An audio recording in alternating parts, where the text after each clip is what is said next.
Saudara, pebulu tangkis tunggal putri Indonesia Gregoria Mariska Tunjung tiba di tanah air pada Jumat sore usai meraih perunggu di Olimpiade Paris. Gregoria bersyukur mampu berjuang mencetak prestasi.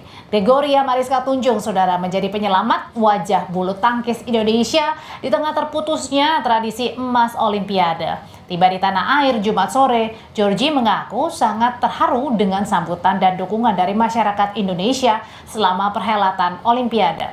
Perunggu menjadi kado persembahan Georgie bagi Indonesia.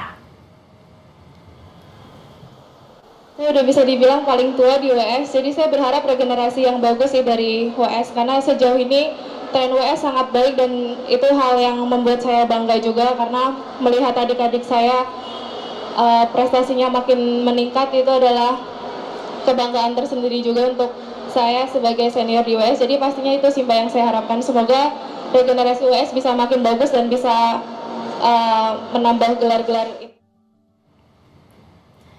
Yang juga membanggakan adalah lifter putra Rizky Judiansyah